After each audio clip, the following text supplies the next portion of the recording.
சொல்லை காப்பாற்றும் தேவன். உம்மையன்றி யாரும் இல்லை. முடிந்ததில் துவக்கத்தை பார்க்கும் உங்களுக்கு ஈடே இல்லை. கரங்களை தட்டி அந்த நாமத்தை மகிமைப்படுத்தி பாடுவோம். ஸ்தோத்திரம். நல்ல உற்சாகமா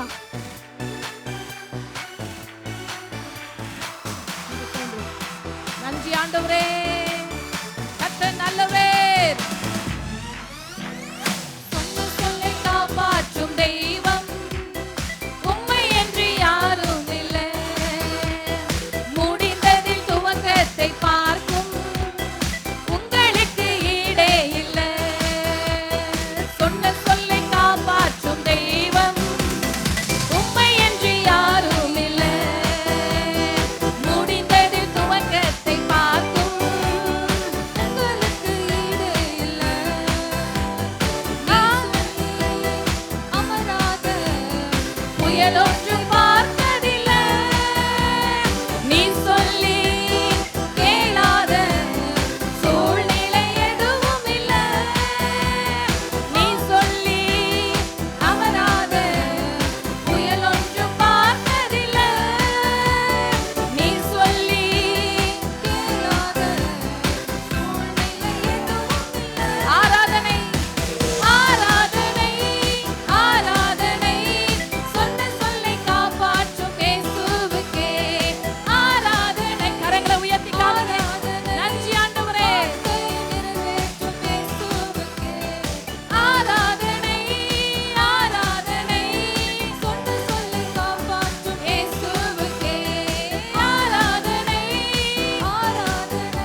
கர்த்தர் நம்மோடு பேசும்படி தெரிந்து கொண்ட வேத வாக்கியத்துக்கு நேராக நாம் கடந்து போகலாம். ஆண்டவருக்கு மகிமை. ஆதியாகமத்தின் புஸ்தகத்திலே தேவன் இன்றைக்கு நம்மோடு கூட பேசும்படி ஒரு வார்த்தையை நமக்கு வைத்திருக்கிறதை வாசிக்க போகிறோம். The book of Genesis chapter 22. ஆதியாகமத்தின் புஸ்தகம் 22ஆம் அதிகாரம் வாசிக்கலாமா? ஆதியாகமத்தின் புஸ்தகத்திலே 22ஆம் அதிகாரத்திலே 12ஆம் வசனத்தையும் 16ஆம் வசனத்தையும் நாம் வாசிக்க கேட்க போகிறோம். அப்பொழுது அவர், பிள்ளையாண்டான் மேல் உன் கையை போடாதே, அவனுக்கு ஒன்றும் செய்யாதே. நீ அவனை உன் புத்திரன் என்றும் உன் ஏக சுதன் என்றும் பாராமல் எனக்காக ஒப்புக் கொடுத்தபடியினால் நீ தேவனுக்கு பயப்படுகிறவன் என்று இப்பொழுது அறிந்திருக்கிறேன் என்றார். ஆண்டவருக்கு மகிமை உண்டாகட்டும். 16ஆம் வசனம் 12-16. நீ உன் புத்திரன் என்றும் உன் ஏக சுதன் என்றும் பாராமல் அவனை ஒப்பு கொடுத்து இந்த காரியத்தை செய்தபடியால் அல்லேலூயா. கர்த்தருக்கு மகிமை. இந்த ஆதியாகமத்திலே நாம் ரொம்ப விரும்பி நேசிக்கிற ஒரு பகுதி இந்த ஆபிரகாமை குறித்தும் அவன் சந்ததியை குறித்தும் ஆண்டவர் சொல்லி இருக்கிறார். ஆண்டவர் என்ன எழுதினார்? நான் உன்னை ஆசீர்வதிக்கும் முன்னாடி கர்த்தர் சொல்றாரு, நீ உன் ஏக சுதன் என்றும் உன் புத்திரன் என்றும் நீ பாராமல். ஸ்தோத்திரம். ஆபிரகாமை தேவன் ஆசீர்வதித்ததுக்கு ஒரு காரணம், சில காரியங்களை அவன் பெருசுபடுத்தல தன் வாழ்க்கையில, அதை பெருசா நினைக்கல. பாருங்க, ஒரே ஒரு புத்திரனை ஆண்டவர் கொடுத்து 100 வயசுல கர்த்தர் கொடுத்து அவனை ஆசீர்வதித்து இருக்கிறார். அதுக்கு பிறகு அவன் 75 ஆண்டுகள் உயிரோடு இருந்தான் என்று வேதத்தில் வாசிக்கிறோம். இந்த 100 வயசுல அவன் பிள்ளையை பெற்றெடுத்து அந்த பிள்ளையோடு அவன் வாழ்க்கை ஆரம்பித்த போது, அவன் ஒரு நல்ல வாலிபனாய் வந்த போது கர்த்தர் ஒரு நாள் சொன்னார், நீ உன் பிள்ளை என்ன செய், எனக்காக பலியிடு. மோரியாதே மலைக்கு கொண்டு போகிறான். போகும் பொழுது நிறைய பேசுறான். போகும்போது அவனை அந்த மோரியா மலையில் அவனை படுக்க வைத்து அவனை வெட்டுவதற்கு கையை உயர்த்தினான். அப்ப வானத்தில் ஒரு சத்தம், உன் பிள்ளையாண்டன் மேல் உன் கையை போடா சொல்ல, நீ உன் புத்திரன் என்றும், அந்த வசனத்தை காட்டுங்கம்மா, உன் ஏக சுதன் என்றும் பாராமல் அவனை ஒப்பு கொடுத்து இந்த காரியத்தை செய்தபடியால். He don't mind. He never mind. தன் பிள்ளையை பிள்ளை என்று பார்க்கல. அவனுக்கு கர்த்தருடைய வார்த்தை தான் பெருசா தெரிஞ்சது. ஆமென் சொல்லுங்க. ரொம்ப கஷ்டம். ஒரு மனிதன் 100 வயசுல தான் விரும்பினதை பெற்றுக்கொண்ட பிறகு அந்த பிள்ளையை தேவனுக்கு ஒப்பு கொடுப்பது. அப்ப எந்த அளவு ஆபிரகாம் தேவனுடைய வார்த்தையை அவன் பெருசா நினைச்சிருப்பான். தன் பிள்ளை என்றும் பாராமல். ஆண்டவர் சொல்றார், உன் ஏக சுதன். அப்படின்னா ஏக என்பது ஒன்னு, ஒன்லி ஒன் ஆர் ஒன்லின்னு அர்த்தம். ஏக என்றால் ஒன்று என்று அர்த்தம். சுதன் என்று சொன்னால் மகன் என்று அர்த்தம். ஒரே மகன் அவனுக்கு கொடுக்கப்பட்டான், ஒரே புத்திரன் அவனுக்கு வேற பிள்ளைகள் இல்லை. அதுக்கு பிறகும் அவனுக்கு பிள்ளைகள் பிறக்கல. ஒரே பிள்ளையை கர்த்தர் கொடுத்தார், ஈசாக்க. தேவனுக்கு மகிமை. அதை கொண்டு போய் சொல்ல, அப்படி ஒரு பிள்ளைன்னு பாராம, 3 பிள்ளை இருந்திருந்தா, 4 பிள்ளை இருந்திருந்தா, 10 பிள்ளை இருந்திருந்தா, ஒரு பிள்ளை போனா போதும் கொடுத்துடலாம்ல. அப்ப ஒரு பிள்ளையை வச்சுக்கிட்டு அந்த ஒரு பிள்ளையின் மேலதான் அவன் ஆசையெல்லாம் இருந்திருக்கும். ஒருவேளை இந்த பிள்ளை போனா போது இஸ்மவேல் இருக்கட்டும் அப்படின்னு நினைச்சிருந்தா கர்த்தர் எழுதியிருப்பார். ஆமென் சொல்லுங்க. ஸ்தோத்திரம். எலியாசர் பிள்ளையா இருக்கட்டும் நினைச்சானா, ஒரு காலத்துல நினைச்சான். ஆனா இப்ப அவன் நினைக்கல. பைபிள் சொல்லுது, நீ என் சொல்லுக்கு கீழ்ப்படிந்தபடியால். ஒரு மனிதனுடைய வாழ்க்கையில சில காரியங்களை அவன் பார்க்காம இருந்ததுனாலதான் சில ஆசீர்வாதங்களை அவங்களால பெற முடிஞ்சது. அதுக்குரிய ரகசியத்தை பின்னாடி எபிரேய புஸ்தகத்துல எபிரேய ஆக்கியோனாகிய பவுல் எழுதுறாரு. தேவன் கல்லுகளினாலும் ஆபிரகாமுக்கு பிள்ளைகளை உண்டு பண்ண முடியும் அப்படின்னு இயேசு சொன்ன பிறகு எபிரேய ஆக்கியோன் எழுதுறாரு, ஓ மரித்தோரிலிருந்து என் பிள்ளையை தேவன் எழுப்ப முடியும். ஆபிரகாம் என்ன நினைச்சா, என் பிள்ளை செத்தாலும் என் பிள்ளையை எழுப்ப தேவனால முடியும். அப்ப ஏக சுதன் என்றும் ஒரே புத்திரன் என்றும் நீ பாராமல். அண்டர்லைன் தட் வேர்ட், பாராமல். அல்லேலூயா.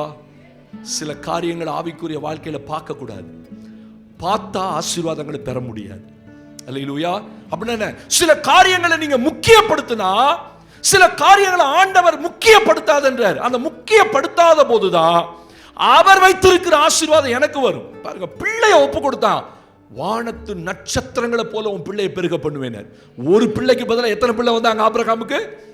வானத்து நட்சத்திரம் வீட்டுக்குள்ள இருக்கான். ஆண்டவர் அவனை வெளியே அழைத்து வெளியே கொண்டு வந்து கூடாரத்தை விட்டு வெளியே கொண்டு வந்து வானத்து அண்ணாந்து பார், நட்சத்திரங்களை பார், இந்த நட்சத்திரங்களை உன்னால என்ன கூடுமானால் என்ன, உன் சந்ததி இவ்வளவா இருக்கும். அவன் கொடுத்தது ஒரு பிள்ளை, அவன் பாராம இருந்தது ஒரு பிள்ளை. ஆனா அவன் திரும்பி பெற்றுக்கொண்டது நட்சத்திரங்களை போல, கடற்கரை மணலை தனை போல அவ்வளவாய் கர்த்தர் அவனை ஆசீர்வதித்தான். ஆவிக்குரிய வாழ்க்கையில சில காரியங்களை பார்க்க கூடாது. ஆமென் சொல்லுங்க பாப்போம். இன்னைக்கு செய்தியினுடைய தலைப்பே பார்க்க கூடாத 7 காரியங்கள். ஆமென் சொல்லுங்க பாப்போம்.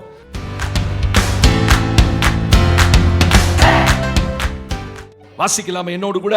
எந்த காரியத்தை நம்ம வாழ்க்கையில முக்கியப்படுத்தக்கூடாது, அதை பார்க்காமல் நம்முடைய வாழ்க்கை இருக்கணும்னா வாசிப்போம். ஆதியாகமம் 19ஆம் அதிகாரம் 17ஆம் வசனத்தை என்னோடு கூட நீங்கள் வாசிக்க போகிறீர்கள். Turn your Bible with me. ஆதியாகமம் Genesis chapter 19 verse 17 வாசிக்கலாமா?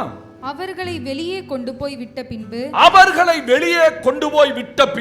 அவர் உன் ஜீவன் தப்ப ஓடிப்போ, பின்னிட்டு பாராதே. உன் ஜீவன் தப்ப ஓடிப்போ, பின்னிட்டு பாராதே. இந்த சமபூமியில் எங்கும் நில்லாதே. நீ அழியாதபடிக்கு மலைக்கு ஓடிப்போ என்றார். நீ அறியாதபடிக்கு மலைக்கு ஓடிப்போ என்றார். ஆமென் சொல்லுங்க.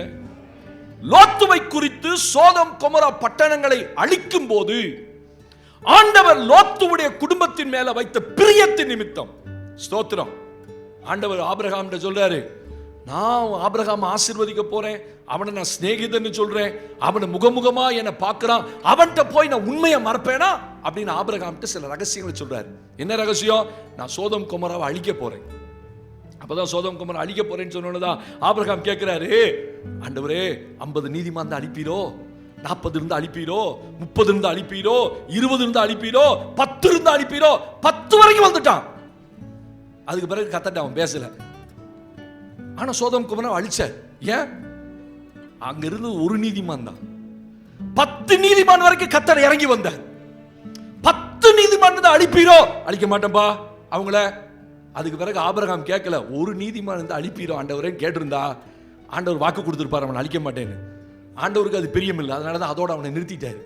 10 நீதிமான்களை ஒருவேளை கண்டிருந்தால் ஒருவேளை சோதம் கொமோராவை கர்த்தர் அழிச்சிருக்க மாட்டார். அங்க இருந்தது ஒரே ஒரு நீதிமான். ஸ்தோத்திரம். அவன் மேல கர்த்தர் வைத்த இரக்கத்தினால ஆபிரகாம் கர்த்தருக்கு முன்பாய் நின்று ஜெபிக்கிறான். கர்த்தர் ஆபிரகாமை நினைத்து லோத்துவை நினைக்கிறார். சோதம் கொமோரா பட்டணத்தை அழிக்க போற அந்த சாயந்தரம் அந்த பட்டணத்துக்கு பக்கத்துல போறான். சோதம் கொமோரா பட்டணத்துல போகும்போது பட்டணத்து வாசலில் லோத்து உட்கார்ந்து இருந்தான். எங்க உட்கார்ந்து இருந்தான்? பட்டணத்து வாசல்ல உட்கார்ந்து இருக்கான். ஏன்னா அந்த நாட்கள்ல வழக்கம் என்னன்னா, சில முக்கியமான காரியங்களை பட்டணத்து பெரிய மனிதர்கள் டீல் பண்ணும்போது பட்டணத்து வாசல்ல வந்துருவாங்க, பட்டணத்து கேட்டுக்கிட்ட வந்துருவாங்க. அப்ப அந்த நாள்ல ஏதோ ஒரு முக்கியமான காரியம் அங்க இருக்குமோ அந்த பட்டணத்தில் லோத்துவும் ஒரு பெரிய மனிதன். ஏன்னா அவன்கிட்ட ஆடு மாடுகள் திரளான மிருகங்கள் இருந்தது. அதனால அவனும் ஒரு பெரிய மனிதனாக பார்க்கப்பட்டு, ஒருவேளை அந்த பட்டணத்தில் அவன் பிறக்கலனாலும் பட்டணத்து வாசல்ல வந்து பெரிய மனிதர்களோடு உட்கார்ந்து இருக்கிறான். 2 தேவதூதர்கள் வருகிறார்கள். அவர்கள் தேவதூதர்களை புரிந்து கொண்டான். கூட்டு போறான், வீட்டுக்கு வாங்க, இது பெரிய சப்ஜெக்ட் ஒன்று. வீட்டுக்கு கூட்டு போனா அந்த ராத்திரி அங்க பட்டணத்தில் இருக்கிற அத்தனை பேரும் அந்த வீட்டை சூழ்ந்து கொண்டார். ஏன்? அந்த பட்டணம் விபச்சாரத்தால் நிறைந்திருந்தது. விபச்சாரத்தில் ஆண் விபச்சாரம். அதனாலதான் உள்ள இருக்கிற தேவதூதர்கள் அழகா இருக்கவும் அந்த 2 பேரோட விபச்சாரம் பண்றதுக்கு தான் அந்த பட்டணத்தில் இருக்க எல்லா ஆம்பளைகளும் அந்த வீட்டை சுத்திக்கிட்டான். லோத்துவை கையை பிடிச்சு உள்ள இழுத்துட்டு, விடிய காலம் வரப்போது கர்த்தர் சொல்ற, லோத்துக்கிட்ட உனக்கு சம்பந்தமான யாராவது இந்த பட்டணத்தில் இருக்காங்களா, எல்லாத்தையும் கூட்டு வாப்பா. போய் பேசுறான் எல்லாத்திட்டையும். ஒருத்தரும் வரமாட்டேங்கிறான். வேதம் சொல்லுது, தாமதித்துக் கொண்டிருந்த போது கர்த்தர் லோத்துவின் மேல் வைத்த தயவினால அவனை, அவன் மனைவி, அவன் 2 பிள்ளைகளையும் கையை பிடிச்சு பட்டணத்துக்கு வெளியே கொண்டு விட்டுட்டாங்க. ஒரே நிமிஷம் வெளியே வந்துட்டான் பட்டணத்தை விட்டு. கர்த்தர் இவங்க வந்த பிறகு கவனிச்சு பாருங்க, அவர்கிட்ட சொல்லாரு, இந்த சமபூமி எங்கும் நீ ஓடிப்போ, நில்லாதே, மலைக்கு போ. 3 காரியம் சொல்ற. இங்கதான் செய்தியே இருக்குது. ஆமென் சொல்லுங்க பாப்போம். அல்லேலூயா. ஒரு தேவ பிள்ளை தன் வாழ்க்கையில எதை பார்க்க கூடாது அப்படின்னா, பைபிள் சொல்லுது, அந்த பட்டணம் அழிய போகிறத நீ பார்க்காதபடி நீ என்ன செய்? ஓடிப்போ, ரன் அவுட். ஒரு தேவ பிள்ளை தன் வாழ்க்கையில சில இடங்கள்ல சில காரியத்தை பார்க்காம ஓடி போயிடணும். சில பேருக்கு புரிஞ்சிருச்சுன்னு நினைக்கிறேன். எல்லாத்தையும் உத்து உத்து உத்து உத்து பார்த்துக்கிட்டே இருந்தோம்னா நமக்கு பிரச்சனை தான். அல்லேலூயா. சில காரியங்களை பார்க்கக்கூடாது. நம்முடைய ஆவிக்குரிய வாழ்க்கையை கெடுக்கிற சில காரியங்களை நாம உத்து பார்த்தோம், அந்த சம்பவத்தை இடத்துல நின்னோம்னா நமக்கு அழிவுதான். அதனாலதான் அவர் சொல்றாரு, நீ நடந்து போனன்னு சொல்ல, ஓடிட்டாரு. வெளியே கொண்டு வந்து கையை பிடிச்சு விட்டோன என்ன சொல்றாரு, ஓடிரு. எங்கும் நில்லாத, எங்கும் நிக்காத, ஒரு இடத்துல கூட நின்றாத. ஆவிக்குரிய ஓட்டத்துல ஓடிட்டே இருக்கணும், எதற்காகவும் நிக்க கூடாது. அவர் சொல்றாரு, அந்த மலைக்கு போ. உடனே லோத்து சொல்றான், அப்பா என்னால ஓட முடியாது, அவ்வளவு தூரம் போக முடியாது, ரொம்ப தூரமா இருக்கு, பக்கத்துல இருக்க ஒரு சின்ன ஊருக்கு போயிடுறேன். அந்த ஊர் பேர் சோவார் என்று எழுதப்பட்டு இருக்கிறது. ஆனா அந்த பட்டணத்தை கவிழ்த்து போடணும் தான் தேவனுடைய திட்டம். ஆனா லோத்து கேட்டுக்கொண்டது நிமித்தம் அந்த சோவாருக்குள் போய் அவன் குடியிருக்கிறான். அந்த அதிகாலையில அந்த பக்கத்துல இருக்க எல்லா பட்டணங்களும் கவிழ்த்து போடப்படும் போது இந்த பட்டணமும் கவிழ்ந்துரும் நினைச்சு எந்த பட்டணத்தை கேட்டானோ அந்த பட்டணத்துல இல்ல. 30ஆம் வசனம் சொல்லுது, அவன் மறுபடியும் மலைக்கு போனான். கர்த்தர் சொன்ன இடத்துக்கு தான் போனான். மலை என்பது சபைக்கு அடையாளம். ஆமென் சொல்லுங்க. கண்மலை என்பது சபைக்கு அடையாளம், இயேசுவுக்கு அடையாளம். தேவனுடைய பிள்ளைகளே, அப்ப போகும்போதுதான் அவன் மனைவி பின்னிட்டு பார்த்து உப்பு தூணானான். கர்த்தர் சொன்னது ஒன்னே ஒண்ணுதான், என்ன செய்யாத, ஓடிடு, நிக்காத, பின்னிட்டு பாராத, அந்த மலைக்கு போயிரு.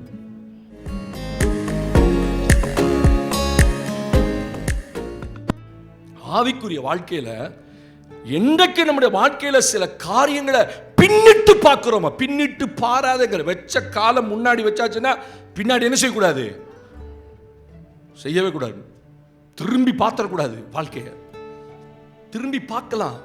எதை பார்க்கலாம்னா, கர்த்தர் செய்த நன்மைகளையும், கர்த்தர் கொண்டு வந்த பாதைகளையும், என் வாழ்க்கையில் அவர் செய்த அற்புதங்களையும், நான் எப்படி இருந்தேன், கர்த்தர் என்னை எப்படி வச்சிருக்கார், அதை நினைச்சா பின்னிட்டு பார்த்தா நல்லது. ஆனா சிலர் பின்னிட்டு தன் வாழ்க்கையில நடந்த சில அந்தரங்க காரியங்களை அவங்க நினைக்கும் போதுதான் அங்க பிரச்சனை.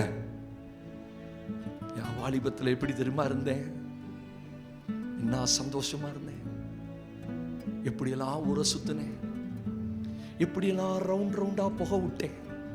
ஹலோ, இங்க உட்காந்து ஆலயத்தில் உட்காந்து நினைச்சிட்டு இருப்பான், வீட்டில் உட்காந்துமா அப்படியே பழைய காலத்து போயிடுவான். அந்த புள்ள கூட நான் மளிகை கடையில் நிற்கிறேன், மளிகை வாங்கிட்டு இருக்கிறேன், பாசமான சொன்ன சிரிக்கிறாங்க. ஒரு 50 வயசுக்கு மேலே இருக்கும் 2 பேர். காலையில் அவனுங்களும் பொருள் வாங்க வராங்க. ரொம்ப நாள் கழிச்சு 2 பேர் பார்த்துக்கிறான் போல. ஏய் எப்படா நீங்க குடி வந்தா? அவன் சொன்ன, மாப்பிள்ள நல்லா இருக்கியா? 2 பேர், அந்த பர்வீன் எப்படிடா இருக்கா?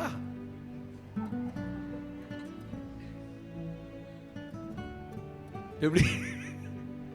காலையில் 7 மணிக்கு அவன் படிச்ச காலத்துல அந்த 6ஆவதுல ஒரு பிள்ளை படிச்சால, அந்த பிள்ளை எப்படி பாத்தியாடா? அந்த பிள்ளை சூப்பரா இருக்காடா அந்த பிள்ளை. ஏடா டேய், 6ஆவதுல படிக்கும் போது இவனுக்கு 11 வயசு இருக்கும், இன்னைக்கு அவனுக்கு 50 வயசு. அவன் எந்த காலத்தை கேட்கறான் பார்த்தீங்களா? 7 மணிக்கு எந்திரிச்சு பர்வீன் சுல்தானா நல்லா இருக்காவா? என்ன நீ கத்தாவே யோசித்தேன், இவனுக்குள்ள இன்னும் சாகலை எதுவுமே. பழசெல்லாம் இந்த பையன் ஒன்னையும் மறக்கல. உன்னையே மறக்கலன்னா நீ எத்தனை உள்ள வச்சிருக்கானோ தெரியல. இன்னும் கொஞ்ச நேரம் பக்கத்துல நின்று கேட்டிருந்தானே வண்டவாளம்னா தண்டவாளம் ஏறி இருக்கும். இந்த பழைய வாழ்க்கையில 1 காரியம் செய்யலாம். கர்த்தர் செய்த உங்களை கொண்டு வந்த அதிசயமான நடத்தின காரியங்கள். நான் எப்படி இருந்தேன் இந்த சபைக்கு வரதுக்கு முன்னாடி? சிலருடைய வாழ்க்கை சபைக்கு வரதுக்கு முன்னாடி நல்லா இல்ல, சிலருடைய வாழ்க்கை அந்தரங்கம் நல்லா இல்ல. ஸ்தோத்திரம். அவருடைய வாழ்க்கை ரொம்ப மோசம். தேவன் அதெல்லாம் ஒரு நாள் கேட்க மாட்டார். ஆனா நீ அதை நினைக்க கூடாது. அந்த வாழ்க்கை எவ்வளவு இன்பம் தெரியுமா, எவ்வளவு நல்லா இருந்துச்சு தெரியுமா, எவ்வளோ நேரம் பேசணும் தெரியுமா, எவ்வளோ நேரம் ஊரை சுத்தணும் தெரியுமா? That is sin. அது பாவம். அதை நினைக்க கூட கூடாது. அநேக நினைச்சு நினைச்சு அந்த லைஃப்ல வாழ்ந்துட்டு இருக்கீங்க பாத்தீங்களா? அதை தான் கர்த்தர் பின்னாடி பார்க்காத. நீ பின்னாடி பார்க்காத உன் லைஃபை கொஞ்சம் திருப்பி எந்த வாழ்க்கையை நினைக்கணுமோ அந்த வாழ்க்கையை நினை. நீ உன்னை கர்த்தர் எங்க வச்சிருந்தார், இன்னைக்கு எங்க கொண்டு வந்து உன்னை வச்சிருக்கார். பரிசுத்தவான்கள் சபையில பரிசுத்தவான்களோடு உட்காருவதற்கு கர்த்தர் உங்களை தகுதிப்படுத்தியிருக்கார். உங்களை தகுதிப்படுத்தினார்ப்பா. You are not an eligible person. You are not a qualified person. நீ தகுதியே இல்லாத ஒரு ஆள். ஆனா தேவன் உன்னை கிருபையினால உன்னை தகுதிப்படுத்தி கொண்டு வந்து பரிசுத்தவான்களுடைய சபையில உட்கார வச்சிருக்கார். பின்னாடி பார்க்காத, பின்னிட்டு பாராதே. சோதம் குமரா பட்டணம் அழியுது, சத்தம் கேட்குது, வானத்திலிருந்து கந்தகம் ஊற்றப்படுகிறது, அக்கினி ஊற்றப்படுகிறது, மரண ஓலங்கள் கேட்கிறது. அதேதான் லோத்துவும். ஆனா அவன் திரும்பலையே, பிள்ளைகள் 2 பேர் திரும்பலையே. லோத்துவின் மனைவி மட்டும் ஏன் திரும்பினா? அதுக்கு எங்கேயுமே விட கிடையாது. ஆமென். ஊகத்துல சொல்லலாம், யூகத்தின் அடிப்படையில் சொல்லலாம். ஐயோ பீரோ எரியுதே, புடவை போதே, பட்டு புடவை போச்சே, நகை போச்சேன்னு ஒருவேளை அவ புலம்பிருக்கலான்னு தான் சொல்றாங்களே தவிர அதுதான் கரெக்டான சம்பவம் தெரியல. ஏன்னா பொதுவாக பெண்களுக்கு இறுதி எங்க இருக்குன்னா தங்களுடைய வீட்டு மேலேயும் தங்களுடைய ஆஸ்திகள் மேலேயும் இருக்குன்ட்டு ஒரு சர்வே சொல்றான். நான் சொல்லல, ஒரு சர்வே. இதுக்காகவே காலைல கூகுளில் போட்டு அந்த சர்வே உண்மைதானான்னு பார்த்தேன். அவன் ஆமான்றான். பெண்களுக்கு பொதுவாகவே இறுதி எங்க இருக்கும்? புருஷன் மேல இருக்காது, பிள்ளைங்க மேல இருக்காது. வாங்கின புடவை மேலையும், நேற்று வாங்கினேனே இது எப்போ கட்டலாம், எந்த ஃபங்க்ஷன் வரும். இந்த நம்ம ஆட்கள் இருக்குதே, காலையில் எழுந்திரிச்சு அழுக்கு சட்டையவே போட்டுக்கிட்டு இப்படி எடுத்தோன்னு இந்த காலர் இப்படி தேப்பான். பார்த்துருக்கீங்களா? 10 நாளான அந்த கோட் ஸ்டாண்டில் நீங்கள் தூக்கி போடாத வரைக்கும் அந்த சட்டை அங்கே தான் கிடக்கும். அதையே இப்படி உதறி மோந்து பார்ப்பான். சரி பரவாயில்ல, கம்மியாக தான் நடிக்குது. எத்தனை பேர் அப்படி போட்டு வந்தீங்கன்னு தெரியல. ஆனால் நம்ம ஆட்கள் அப்படி இருக்காது. இங்கே பாருங்க, ஜம்முன்னு இருக்கும். காலையில் ஒன்று, சாயந்தரம் ஒன்று, நைட்டு ஒன்று, முடிஞ்சா நல்லதுன்றேன். நான் தப்பெல்லாம் சொல்லலை. அந்த லோத்துவின் மனைவி பின்னிட்டு பார்த்து உப்பு தூணாளா. இன்றைக்கு அந்த உப்பு தூண் சவக்கடல் பக்கத்தில் நிற்குது. இன்றைக்கும் அவள் அந்த உப்பு தூண். நம்ம ஆட்கள் போற அந்த டிராவலர்ஸ் எல்லாம் போறான் பாருங்க, தோத்துற தொட்டு தொட்டு நக்கன. அவளை ஏன்டா தொட்டு நக்கணும்னு தெரியல. தோத்துற கருமாந்திரங்களா. உப்பு தூணாலும் விட மாட்டேங்கிறான் பாருங்க, உப்பு தூணாலும் விட மாட்டேங்கிறான். அந்த உண்மையாவே இது உப்பு தூணா, இது உப்பு தானான்ட்டு தொட்டு தொட்டு நக்கி அந்த இடத்துல பள்ளம் விழுந்துருச்சு. பார்த்தா இஸ்ரேல் அரசாங்கம் சுத்திலும் ஃபென்சிங் போட்டான். இனி எவ்வளவு அடுத்தவன் மனைவியை தொடக்கூடாது. தோத்துறோம். இவன் உப்பு தூணும் தொட்டானா, லோத்துவின் மனைவியும் தொட்டானான்னு தெரியல. கர்த்தருக்கு மகிமை உண்டாகட்டும். அங்க கர்த்தர் சொல்ற காரியம் என்னன்னா, நீ பின்னிட்டு பாராது. அதை தான் அவன் சொல்ல, ஓடிடு, நிக்காத.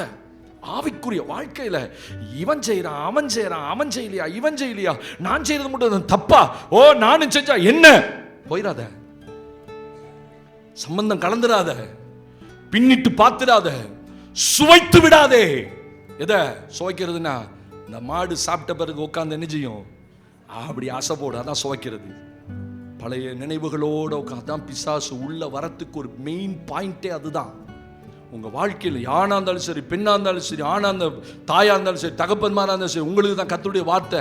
பழைய வாழ்க்கை நீ உள்ள பூந்து அலசி ஆராய்ந்து அந்த வாழ்க்கையில நீ வாழ்ந்து கொண்டு இன்னைக்கு இருக்கிற நிஜ வாழ்க்கையில நீ வாழாம பழைய வாழ்க்கையில வாழ்ந்தால் நீ உப்பு தூணாயிருவ. அவ்வளவுதான். அப்படின்னா உன்னால ஒரு பிரயோஜனம் இருக்காது. ஆவிக்குரிய வாழ்க்கையில எந்த ஆசீர்வாதம் யோசித்து பாருங்க. சில ஏன் ஆண்டவரை என்ன ஆசீர்வதிக்க மாட்டேங்கிறீங்க? நிறைய கேள்வியோடு இருக்கிறோம். பழைய வாழ்க்கை வாழக்கூடாது. நினைவு வரும், பிசாசு கொண்டு வருவான், பழைய வாழ்க்கையின் இன்பத்தை கொண்டு வருவான். சொல்ல ஜாக்கிரதையார். அந்த வாழ்க்கை உண்மை அல்ல, அந்த வாழ்க்கை பரிசுத்தமான வாழ்க்கை அல்ல. ஒரு காலத்துல நான் எப்படி குடிச்சேன் தெரியுமா, இன்னைக்கு கர்த்தர் என்னை எப்படி நல்லா வச்சிருக்காரு, அது சாட்சி. ஒரு காலத்துல குடிக்கும் போது எவ்வளவு இன்பம்பா அப்படின்னா அது பின்மாற்றம். ரெண்டுக்கும் நிறைய வித்தியாசம் இருக்குல்ல, நான் சொல்லுவது வித்தியாசம் இருக்குல்ல.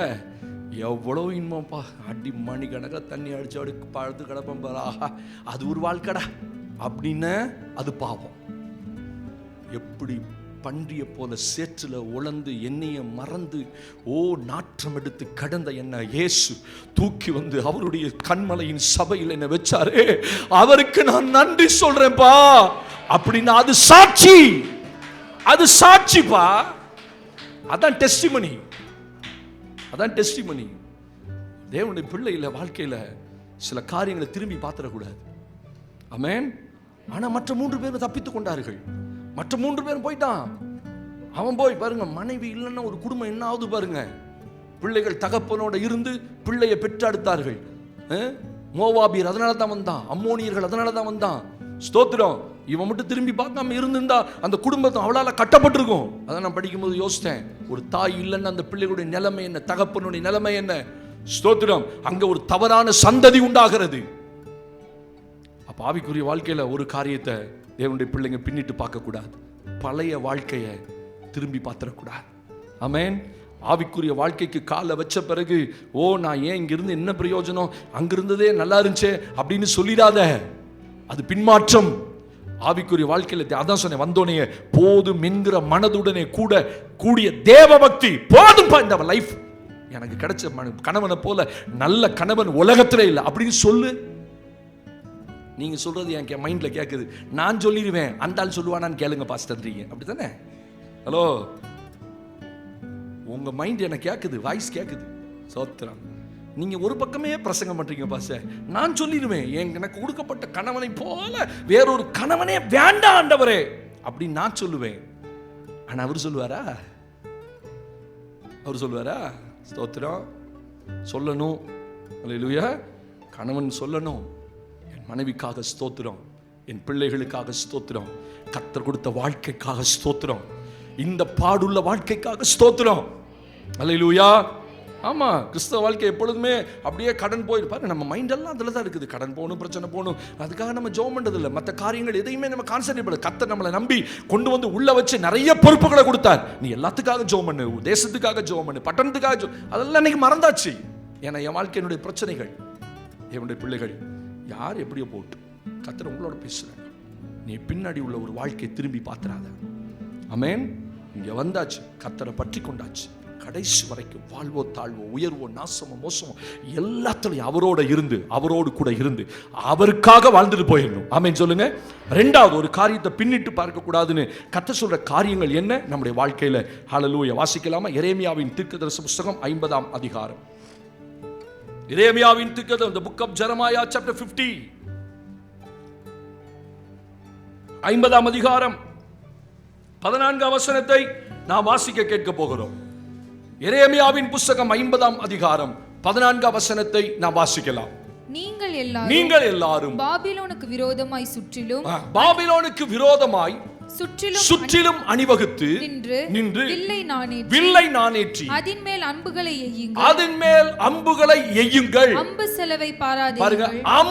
செலவை பாராதேயுங்கள். அது கர்த்தருக்கு விரோதமாய் பாவம் செய்தது.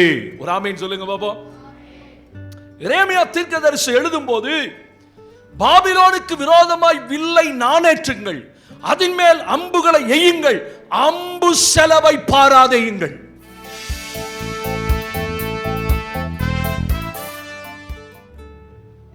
என்ன பாச, சம்பந்தமே இல்லாத ஒரு வசனமாய் தெரியுதே. அம்பு செலவை பார்க்காதங்கிறார். இஸ்ரவேலருக்கு அவங்களுடைய ஹிஸ்டரியில நீங்க பைபிள் எடுத்து பார்த்தீங்கன்னா 2 பிரதானமான தேசங்கள் அவர்களை ரொம்ப காலம் அடிமைப்படுத்தியது. ஒன்று எகிப்து 430 வருஷம், இன்னொன்று பாபிலோன் 70 வருஷம். மற்ற எல்லா நாடுகளும் கொஞ்சம் வருஷங்கள். ஆனா இந்த 2 தேசங்கள் தான் இஸ்ரவேலை ரொம்ப அதிகமான நாட்கள் அடிமைத்தனத்துக்குள்ள வைத்திருந்தது. அது தேவனே ஒப்பு கொடுத்தார். ஸ்தோத்திரம். ஆமென். இருக்கீங்களா? அல்லேலூயா. அப்ப இந்த 2 தேசங்களையும் அடிமைப்படுத்தினால் கர்த்தர் சொல்றாரு, ஒரு நாள் வரும் இவங்களை நான் நியாயம் விசாரிப்பேன்.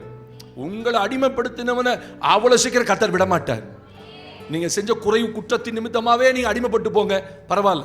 ஆனா தேவன் அடிமைப்படுத்தினவனை விடவே மாட்டார். உங்களை அவமானப்படுத்தினவனை கர்த்தர் விடவே மாட்டார். நீங்க நினைக்கிறீங்களா நீங்க ஆண்டவருடைய பிள்ளை? ஆமென் சொல்லுங்க பாப்போம். இஸ்ரவேலர்கள் என்னதான் பாவம் செஞ்சு ஆண்டவருக்கு விரோதமா துரோகம் செஞ்சு அடிமைத்தனத்துல போய் 430 வருஷம் இருந்தாலும் பார்வோனை விடவே இல்லை. கர்த்தர் நிக்க வச்சு கேள்வி கேட்டார். ஏன்னா இது கர்த்தர் கொடுத்த அடிமைத்தனம். பாபிலோன் 70 வருஷம் அடிமைப்படுத்தி ரொம்ப பயங்கரமான அந்த சிறையிருப்புல இருந்த இடம் பாபிலோன். அங்க ரொம்ப கஷ்டப்பட்டாங்க இஸ்ரவேல் ஜனங்கள். கர்த்தர் சொன்னார், பாபிலோனை ஒரு நாள் நான் நியாயம் தீர்ப்பேன். இப்ப கர்த்தர் சொல்றாரு, வில்லை நானேற்றி அதன் மேல் அம்புகளை எய்யுங்கள், அம்பு செலவை பார்க்காத. ஏன்னா கர்த்தருக்கு விரோதமாக அது பாவம் செய்தது. கர்த்தருடைய கோபம் வந்தோன்னே பாபிலோனுக்கு விரோதமா ஒரு தீர்க்கதரிசனம் சொல்றான். எரேமியா தீர்க்கதரிசனம் சொல்லும்போது அதற்கு விரோதமாய் அம்பை எய்யுங்கள், அம்பு செலவை பார்க்காத. அப்படின்னா என்ன அர்த்தம்? எவ்வளவு செலவானாலும் பரவாயில்ல, எத்தனை அம்பு அடிச்சாலும் பரவாயில்ல, அந்த அம்பு செலவை பார்க்காத.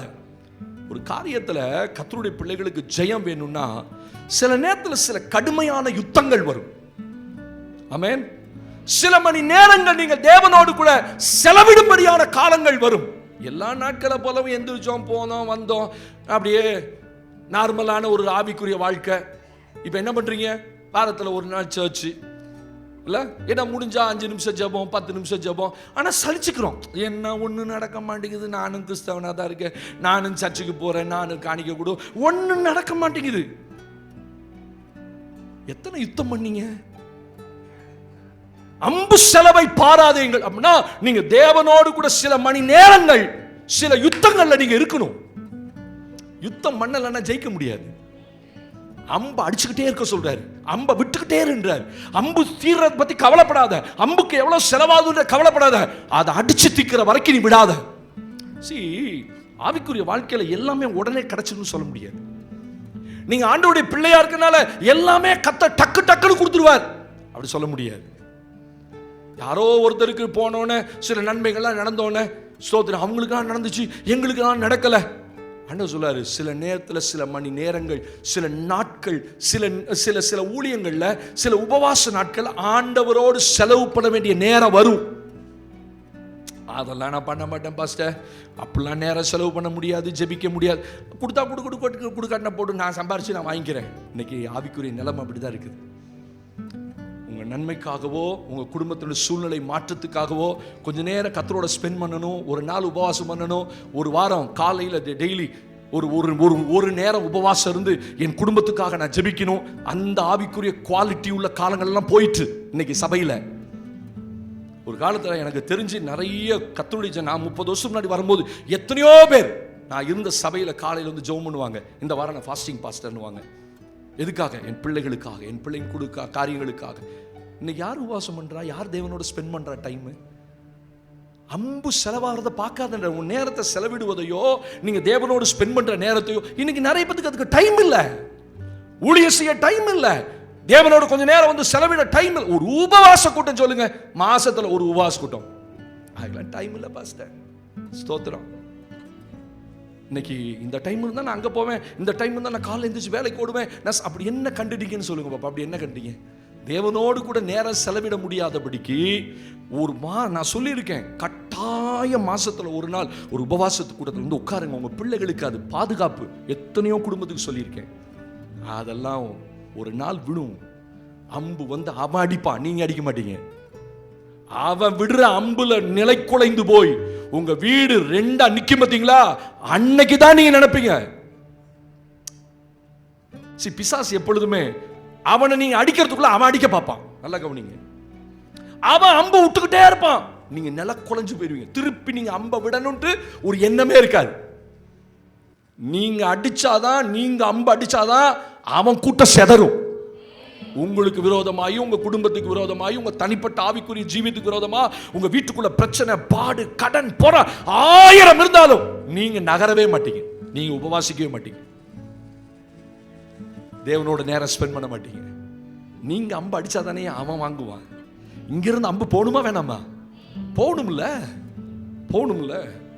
ஒரு ஆராதனை நடத்திட்டு இருக்கிறேன் ஒரு சர்ச்சில். நான் போன ஆராதனை கூப்பிட்டுருக்காங்க. ஆராதனை நடத்துறேன். ஒரு நல்ல ஆவியில நல்ல நிரம்பி அந்த பாடல் பாடிக்கொண்டே இருக்கேன். ஆண்டவர் என் கண்களை திறந்தார், ஆவிக்குரிய கண்களை. அங்க சாத்தானுடைய கூட்டம் நிக்குது, இங்க ஜனங்க ஆராதிக்கிறாங்க. இங்க இருந்து அம்பு அங்க போகுது. ஆட்டி ஆட்டி ஆட்டி ஆட்டின்னு அம்புகள் விட்டு இங்க இருந்து அம்பு போகுது. அங்க அவனால் அம்பை விடவே முடியல. என் ஆவிக்குரிய கண்கள்ல பார்த்தேன். தேவனுடைய பிள்ளைகள், நீங்க அடிக்கலன்னா அவன் அடிச்சுக்கிட்டே இருப்பான். அவன் அம்பு செலவை பார்க்கவே மாட்டான். ஆமென். நீங்க கீழே விழுகிற வரைக்கும் உங்க குடும்பம் நஷ்டமாயி, உங்க குடும்ப சூழ்நிலைகள் உடைஞ்சு சின்னாபின்னமாகிற வரைக்கும் அடிப்பான். நீங்க எதையுமே கண்டுக்க மாட்டீங்க. அது எல்லா குடும்பத்திலையும் இருக்கிறதா பாஸ்டர். கடன்னா எல்லாருக்கும் இருக்கும், வியாதி எல்லாருக்கும் இருக்கும். குடும்பத்தில் எந்த புருஷன் பொண்டாட்டிக்கு பிரச்சனை இல்லை பாஸ்டர். ஸ்தோத்திரம். இருக்கலாம், பிச்சுக்கிட்டு போற அளவுக்கு இருக்கக்கூடாது. அல்லேலூயா. அந்த உணர்வு தேவ பிள்ளைகளுக்குள்ள இல்லை. நம்ம திருப்பி அவனை அடிக்கணும். அம்பு செலவை பார்க்காத. தேவனோட நேரம் ஸ்பெண்ட் பண்றத நீ பெருசா நினைக்காத. இன்னைக்கு அந்த ஆண்டவரோட நேரத்தை ஸ்பெண்ட் பண்றதுக்கோ, சபையில வந்து உட்கார்ந்து ஜெபிக்கிறதுக்கோ 7 நாள் கூட்டம் யார் வந்தா? You are so busy. You people are so busy. அப்படிதானே? ஆனா சும்மா தான் இருந்திருப்பீங்க வீட்டில். அவங்க ஒரு பக்கம் ஜெபம் பண்ணிட்டோம். எங்களுக்கு தெரியும் நாங்கள் என்ன வேலை செய்கிறோன்ட்டு. ஆமென் சொல்லுங்க. நாங்கள் என்ன வேலை செய்கிறோம், இந்த 7 நாட்கள் 6 நாட்கள் நாங்கள் என்ன செஞ்சோம் எங்களுக்கு தெரியும். ஏன்னா நாங்கள் அவன் அடிக்கலைன்னா அவன் எங்களை அடிச்சிருவான். சபை அப்படியே பூட்டி போட்டு நான் பாட்டுக்கு நிர்விசாரமாக இருந்துட்டு வாங்க வாரத்துக்கு ஒரு வாட்டி வாங்க ஹல்லேலூயா அப்படின்னு கத்திட்டு போகிறதெல்லாம் சபை இல்லை. இங்கே இங்கே ஒரு நாள் நிற்கிறதுக்கு 6 நாள் நாங்கள் யுத்தம் பண்ணுறோம் அவன்கிட்ட. 6 நாட்கள் பட்டணத்துக்காக ஜெபிக்கிறோம், 6 நாட்கள் குடும்பங்களுக்காக ஜெபிக்கிறோம். மரணங்கள் வந்துடக்கூடாது, குழப்பங்கள் வந்துடக்கூடாது, பிரிவினை, அதை பற்றி நீங்கள் கவலைப்பட மாட்டீங்க. ஆனால் நான் ஊழியக்காரன் கவலைப்படணும். அதனால தான் வாங்க 7 நாள் ஜெபம் பண்ணலாம், வாங்க அதிகாலை 7 நாள் ஜெபம் பண்ணலாம், வாங்க. எதுக்காக கூப்பிடுறேன் நல்லா புரிஞ்சுக்க. கர்த்தர் சொல்ற வார்த்தை தான், நீங்க அம்பை விட்டு அவனை அடிக்கலைன்னா அவன் அம்புகள் உங்க குடும்பத்தை சிதைச்சிரும். நீங்க அடிக்கலன்றதுக்காக அவன் அடிக்காம இருப்பானா? பொதுவாகவே உலகத்தில் பார்த்தீங்கன்னா நீங்க பக்கத்துக்கு வரண்ட சண்டைக்கு போலன்னா அவன் உங்கள்கிட்ட சண்டை போட மாட்டான். அதான் உலக நியதி. சில இடங்கள்ல மட்டும்தான் அவனா வந்து சண்டை வம்பிழுப்பான், அது வேற. ஆமென். ஆனா இங்க இருக்க எதிரி அப்படி இல்லை. நீங்க சண்டையே போடலனாலும் அவன் சண்டை போடுவான். உங்களை சும்மா இருக்க விட மாட்டான், உங்களை வம்புக்கு இழுப்பான். எப்படி? வீட்டுக்குள்ள பிரச்சனை, போராட்டம், தரித்திரம், குறைவு, வியாதி, பலவீனம். ஸ்தோத்திரம். இதை உணரவே மாட்டேங்குது நம்ம இருதயம். திடீர்னு நல்லா தான் இருந்தோம் சார், திடீர்னு பிரச்சனை வந்துருச்சு. அதுக்கு பின்னாடி 100 அம்புகள் இருக்கிறது. அவன் விட்ட அம்புகள் உங்க வீடுகளுக்குள்ள தரிச்சு கிடக்குது. அவன் விட்ட அம்புகள் உங்க குடும்பத்தை எப்படா காலி பண்ணலாம். ஆனா இங்க இருந்து நாங்க அடிச்ச அம்புகள் அந்த எதிர்பாரு ரொம்ப அழகா சொல்லல. அல்லேலூயா, அல்லேலூயா. ஈரான்ல இருந்து அடிக்கிறான், இஸ்ரவேல் இங்க இருந்து அயன் டோம்ல இருந்து அடிக்கிறான். இதெல்லாம் நடக்கிறது ஃபியூ செகண்ட்ஸ்ல நடக்குது. கிட்டத்தட்ட 2000 மைலுக்கு அப்பால இருக்கிற ஈரான்ல இருந்து வருகிற அந்த ராக்கெட்டை இஸ்ரேல்ல 2000 கிலோமீட்டர் இப்பால இருந்து இவன் கரெக்டா குறி வச்சு அடிக்கிறான். பாருங்க என்ன டெக்னாலஜி பாருங்க. வானத்திலே 2ஐயும் தாக்கி அழிச்சிருது. அதையும் தாண்டி ஒரு சிலது வந்து உள்ள உழுவுது. அதை நம்ம அடிச்சு அதை தாண்டி 2-3 உள்ள விழுந்தா கவலைப்படாதீங்க. ஆமென் சொல்லுங்க. அதை கர்த்தரே பொசுக்கிடுவாரு. ஆமென் சொல்லுங்க. ஆனா நீங்க அம்பு அடிக்கல. இன்னைக்கு ஆண்டவருடைய வார்த்தையா நான் சொல்றேன், நிறைய குடும்பங்கள்ல பிரச்சனை வரும், போராட்டங்கள் வரும். ஏன்னா அம்பு செலவை பார்க்குறீங்க. டைம் இல்லை பாஸ்டர், நேரம் ஸ்பெண்ட் பண்ண முடியல பாஸ்டர், ஒத்துக்க முடியல, டைம் 2 மணி நேரம் எப்படி வந்து உட்கார்ந்து இருக்குது பாஸ்டர். நல்லா ஓடி வந்த ஆட்கள்லாம் இன்னைக்கு அந்த ஜெபத்தில் காணோம்ல. நாங்கள் சும்மாவா உட்காந்து யுத்தம் பண்ணிட்டு இருக்கோம், சும்மாவா நாங்கள் உட்காந்து பாட்டு பாடிட்டு இருக்கோம். நாங்கள் பாட பாட பரலோகம் சந்தோஷப்படுது. ஆமென். 1/2 மணி நேரம் பாடி ஆராதிச்சு 1/2 மணி நேரம் இந்த பட்டணத்துக்காக ஜெபம் பண்ணி நல்ல வார்த்தைகள் ஒரே தலைப்பில் அதிகரிப்போம், அதிகப்படுத்துவோம். அதான் 6 நாட்கள் நாங்கள் பார்த்தோம். எதையெல்லாம் ஆவிக்குரிய வாழ்க்கையில் அதிகப்படுத்தணும். இது உங்களுக்கு ஏதாவது கவலை இருந்துச்சா பார்த்தீங்களா? ஒரு நாளாவது ஒரு கூகுளில் வந்தீங்களா? சரி வீட்டில் தான் வர முடியல, நேரில் வர முடியல, கூகுள்லையாவது வந்தீங்களா? கூகுள் மீட்டில் உட்காந்து கர்த்தருடைய வார்த்தையை கேட்போம். பக்கத்து வீட்டில் கதை, அந்த வீட்டில் கதை, இந்த வீட்டில் கதை. சாயந்தரத்தில் வீட்டுக்காரர் வரத்துக்குள்ள நகரத்தையே சுற்றி தீனால போல அந்த ஊரை சுற்றி பார்த்துட்டு வந்துடுறது. அந்த வீட்டில் போய் இந்த வீட்டில் போய், அக்கா நல்லா இருக்கீங்களா? ஏன் நல்லா இல்லைன்னா உங்களுக்கு என்ன ஏதாவது பிரச்சனையா? அக்கா நல்லா இருக்கீங்களா? சும்மாவே வாசலில் சேர் போட்டு உட்காந்து அக்கா நல்லா இருக்கீங்க அண்ணா ரைட் ரைட் ரைட் அவன் சொல்லலைன்னா அவன் எதை கேட்டான் உங்கள்கிட்ட. கொஞ்சம் நேரம் கர்த்தருடைய சமூகத்தை வந்து உட்காந்து உங்களுக்காக நீங்கள் ஜெபிக்கிறதுக்கு நீங்கள் மறக்கும்போது ஒன்று புரிந்து கொள்ளுங்கள், அவன் உங்கள்கிட்ட சண்டை போட்டுக்கிட்டே தான் இருக்கான். எதிராளி சும்மா இல்லை. அவன் விட்ட அம்புகள் உங்க சரீரங்களுக்குள்ளோ, உங்க குடும்பங்களுக்குள்ளோ, உங்க கணவனுடைய உள்ளத்துக்குள்ளோ, உங்க பிள்ளைகளுடைய சரீரத்துக்குள்ளோ நிறைய பிரச்சனையை உண்டாக்குது. கதை சொல்ல நீ அடிக்க ஆரம்பிச்சிரு. நீ அடிச்சு அவனுடைய பலத்தை நம்ம எடுத்துடணும். இப்ப இதுதான் சபை மறக்குது. அதான் சொல்ற, அம்பு செலவை பாராத. தேவனோடு நேரம் ஸ்பெண்ட் பண்றத ஒரு பெருசா நினைக்காத. ஐயோ இந்த நேரம் தான் நான் துவைச்சிருப்பேனே, இந்த நேரம் தான் சமைச்சிருப்பேனே, என் வீட்டுக்கார வரத்துக்குள்ள அவர் கொடுத்துருப்பேனே, ஸ்தோத்திரம் நினைக்காத. தேவனோட வந்து உட்கார் கொஞ்ச நேரம். 3வது, எதை பாராதே, தேவனுக்கு மகிமை உண்டாகட்டும். மத்தேயு எழுதின சுவிசேஷம், ஸ்தோத்திரம், அல்லேலூயா, ஆண்டவருக்கு மகிமை உண்டாகட்டும். நீதிமொழிகளின் புஸ்தகம், நீதிமொழிகளின் புஸ்தகம் 23ஆம் அதிகாரம், நீதிமொழிகளின் புஸ்தகம் 23ஆம் அதிகாரம் வாசலாமா? 31, 32 இந்த வசனங்களை நான் வாசிக்க கேட்க போகிறோம். The book of Proverbs chapter 23 verse 31 and 32. மதுபானம் இரத்த வருணமாயிருந்து பாத்திரத்தில் பளபளப்பாய் தோன்றும்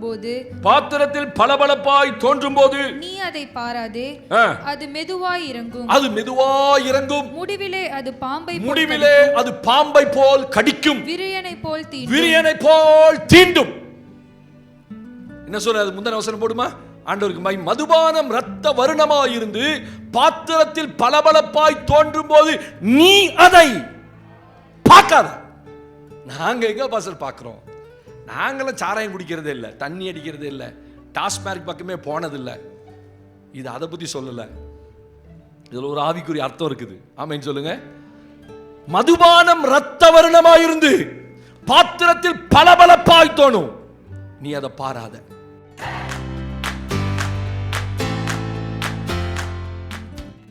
அது மெதுவா இறங்கும். எச்சரிக்கிறாரு அடுத்த வசனத்துல, அது முடிவிலே பாம்பை போல் கடிக்கும், விரியனை போல் தீண்டும். ஆவிக்குரிய வாழ்க்கை பத்தி பேசுற. பளபளப்பாய் தோன்றும். ஸ்தோத்திரம். ஆவிக்குரிய வாழ்க்கையில சில காரியங்கள் உங்களை ஆண்டவருக்குள்ள நிக்க விடாது. உங்களை ஆண்டவரை விட்டு டைவர்ட் பண்ணிக்கிட்டே இருக்கும். உங்க மனது தேவனோடு கூட பரிசுத்த வாழ்க்கையில, விசுவாச வாழ்க்கையில அது நிக்க விடாதபடி. எது? இந்த உலகம் உங்களை இழுக்கும். பளபளப்பா அழைப்ப மறக்க வைக்கும், அபிஷேகத்தை மறக்க வைக்கும். நீ தேவனுடைய பிள்ளை என்பதை சில நேரத்தில் நீங்க மறந்தே போயிட்டீங்க. உங்க ஆவிக்குரிய வாழ்க்கையில, நான் அழைக்கப்பட்டவன், நான் அபிஷேகம் பண்ணப்பட்டவன். என்னைக்கோ அபிஷேகம் பெற்று அந்நிய பாஷையில் சொல்லுவாங்க நம்ம ஆட்கள். ஐயோ, நான் வாலிபத்தில் இருக்கும்போது என்னமா அந்நிய பாஷை பேசுவோம் தெரியுமா? அதை நினைச்சே சந்தோஷப்பட்டுக்கிறீங்க. இன்னைக்கு பேசுறீங்களா? ஒரு காலத்துல நான் கண்ணை மூடினா தேவனுடைய சமூகம் எனக்கு தெரியும். எத்தனையோ தரிசனங்களை பார்த்திருக்கேன். பழச பத்தி தான் பேசுவாங்க, தவிர பூசை பத்தி பேசவே மாட்டாங்க. இன்னைக்கு எப்படிப்பா இருக்கும் உன் ஆவிக்குரிய வாழ்க்கையில? மதுபானம் இரத்த வர்ணமா இருக்கும், பளபளப்பா இருக்கும், ஆனா அது முடிவிலே பாம்பை போல் கடிக்கும், விரியனை போல் தீண்டும். அப்படின்னா என்ன அர்த்தம்? அது உண்மைதான். சாராயம் குடிக்கிறவனுடைய வாழ்க்கை எப்படி இருக்கும்? பளபளப்பா இருக்கிறத பார்த்து தான் போறான். இது அப்படி ஆவிக்குரிய வாழ்க்கைக்கு வாங்க. உங்களை நிறைய கத்தரை விட்டு விலக பண்ணுகிற, பளபளப்பாய் தோன்றுகிற சில காரியங்கள். உலகம் உங்களை இழுக்கும், உறவுகள் உங்களை இழுப்பான், தேவனை விட்டு போகிறதுக்கு நிறைய சூழ்நிலைகள் உங்கள் வாழ்க்கையில வரும். அப்ப நீங்க அழைப்ப மறந்து, தேவனுடைய பிள்ளை என்பதை மறந்து, உங்க மேலுக்கு அபிஷேகத்தை மறந்து எல்லாத்தையும் மறக்கக்கூடிய சூழ்நிலை வரும். முடிவில் என்ன ஆகும்? சபை வாழ்க்கை இருக்காது, தேவனோட ஐக்கியம் இருக்காது, ஊழியக்காரருடைய சத்தம் இருக்காது. ஸ்தோத்திரம். முடிவில் பாம்பு கடிக்குமா, விரியன் தீண்டுமா. உங்களோட ஆவிக்குரிய வாழ்க்கை ஒன்றுமில்லாமல் போயிடும்.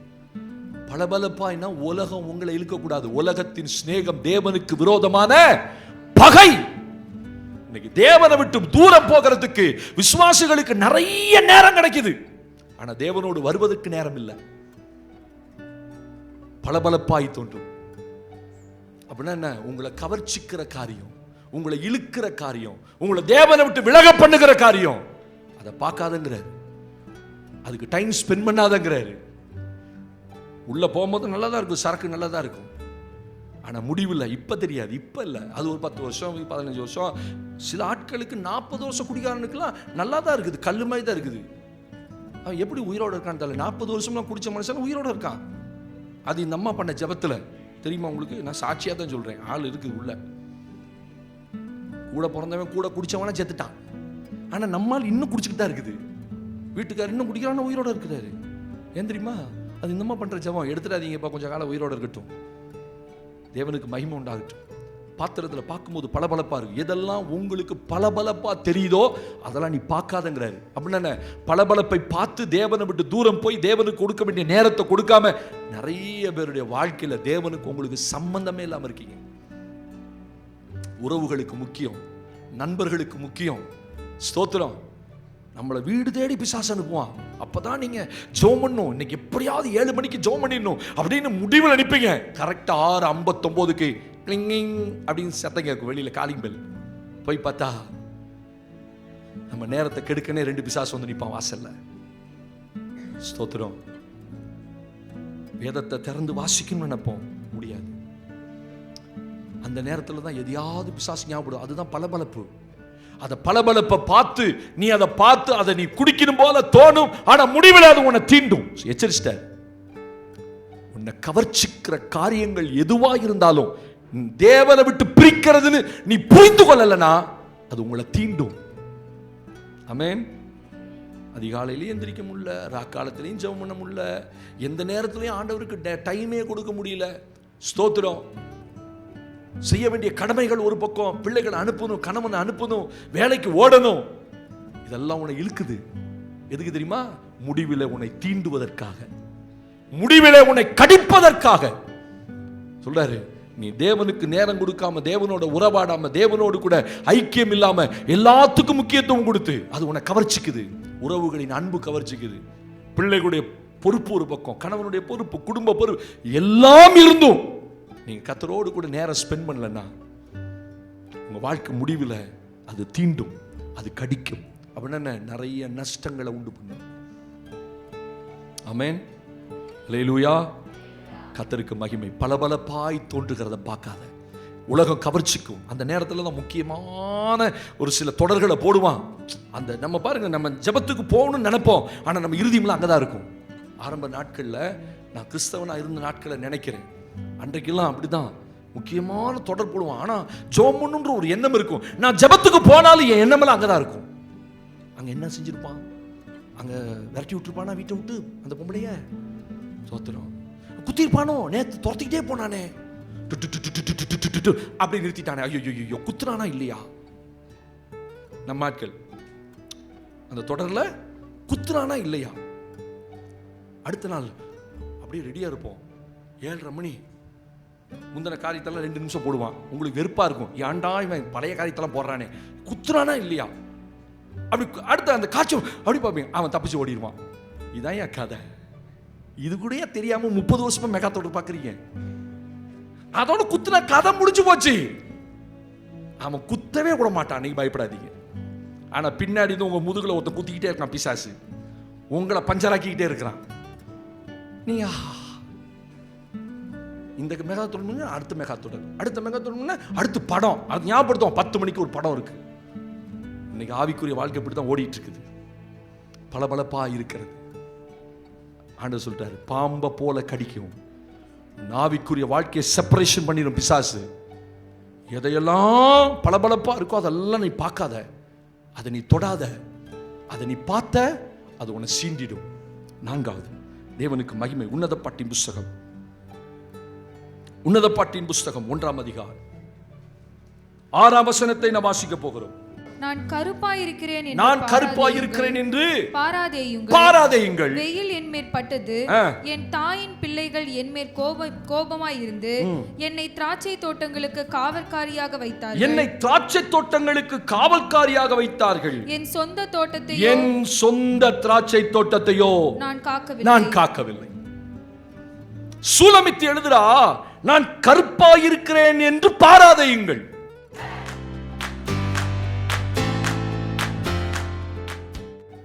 ஸ்தோத்திரம். அப்படின்னா என்ன அர்த்தம்? அதனால என்ன பிரச்சனை? கடைசியா சொல்றாரு, எழுதும் போது அடுத்த கடைசி வசனம் சொல்றாரு, ஆனால் என் சொந்த திராட்சை தோட்டத்தையோ நான் காக்கவில்லை. இந்த ரெண்டுக்கும் உள்ள ஒரு தொடர்பு என்ன அப்படின்னா, சூலமித்தி சொல்ற, நான் கருப்பா இருக்கிறேன், அதை நீ பார்க்காதீங்க, அதை முக்கியப்படுத்தாதீங்க. ஆனா என் தோட்டத்தை காக்க வேண்டிய நான் காக்காம போயிட்டேன். இப்ப விசுவாசிகளுக்கு ஒரு பெரிய முக்கியமான பிரச்சனை என்ன? எதை பார்க்கணும், எதை பார்க்க கூடாது, எதை கவனிக்கணும், எதை கவனிக்க கூடாது. நான் கருப்பா இருக்கிறேன்னு உங்க சொந்த பிரச்சனையை, உங்க சொந்த வாழ்க்கையை, உங்க சொந்த சரீரத்தை குறித்து ரொம்ப இம்பார்ட்டன்ஸ் இன்னைக்கு. அப்படின்னா உங்க தனிப்பட்ட ஜீவியத்துக்கு நிறைய முக்கியத்துவம் கொடுக்கிறோம்.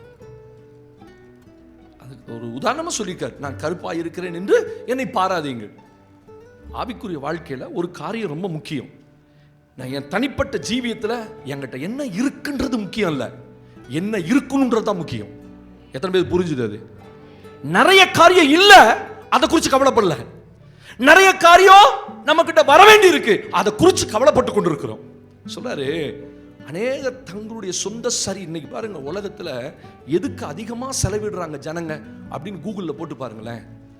அழகு சாதன பொருட்களை வாங்கத்தான் உலகத்துல ஜனங்க அதிகமா செலவு பண்றானா?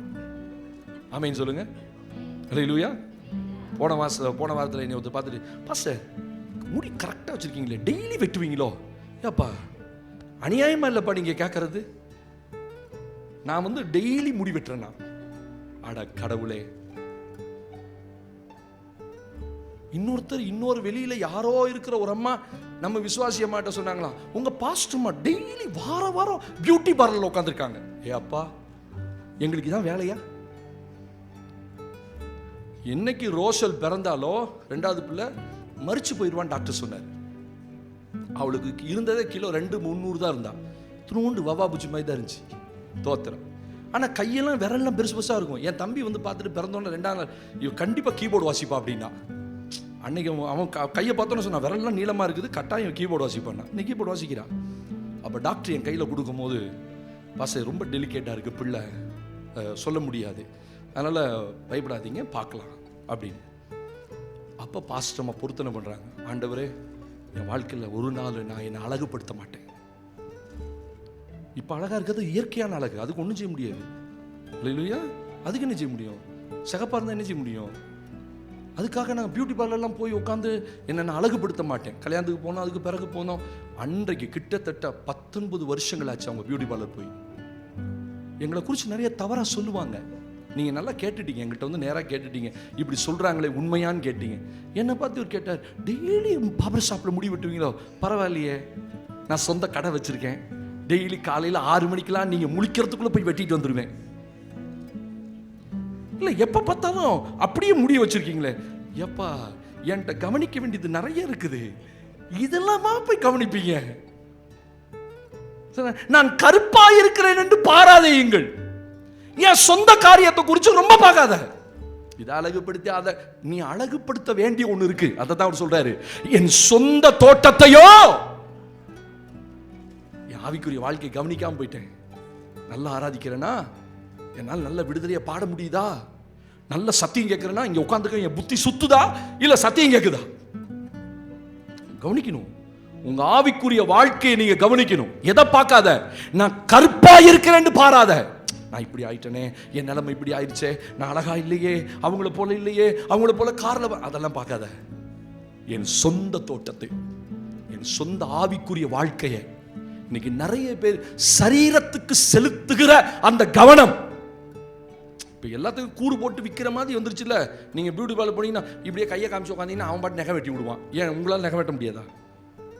வெட்ட முடியுமா, வெட்ட முடியாதா? இப்போ நம்மளாம் வெட்டிட்டு தானே இருக்கோம். நம்ம தானே இப்போ வெட்டுறோம். 20 ரூபாய்க்கு நெயில் கட்டுவாங்கன்னா போதும். சிலருக்கு நெயில் கட்டே தேவையில்ல. கத்தாவே, அது ஒரு பிசாசு. அது நகம் வயிற்றுக்குள்ள போச்சுன்னா செத்து போயிருவீங்க, தெரியுமில்ல? It's very poison. உங்க நகம் தான்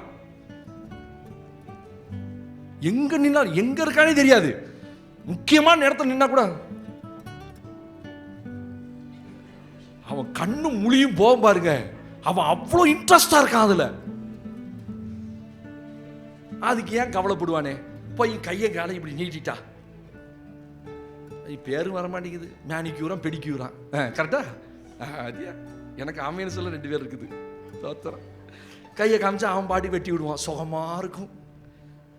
பாவம் அந்த பொம்பளை உங்க கைக்கு இடையில காலுக்கெல்லாம் எடுத்து காலை காமிச்சோன்னா காலை நகத்தெல்லாம் வெட்டி விடுவேன். அப்பா, இதெல்லாம் அநியாயமா இல்லை? நம்ம நகத்தை நம்ம வெட்டாம நம்ம கால் நகத்தை வேணா எவனோ ஒருத்தன் வெட்டிட்டு உட்காந்துருக்கானே. இன்னைக்கு உலகம் அப்படித்தானே இருக்கு. என் சரீரத்தை குறித்து ரொம்ப கவலைப்படுறேன். போட்டு தேய் தேய் தேய் தேய் தேய் முகத்தை தேய்ச்சி ஏதாவது சிகப்பா என்ன பண்ண போற? ஹலோ, ஹாலிவுட் ஆக்டர் கல்யாணம் பண்ண போறீங்களா? ஹாலிவுட் ஆக்டர் கல்யாணம் பண்ண போறீங்களா? யாருக்காக நீ சக பாக்குற? சொல்றாரு, நான் கருப்பா இருக்கேன்னு கவலைப்படாத, என் சொந்த தோட்டத்தையோ நான் கவனிக்காம போயிட்டேன்.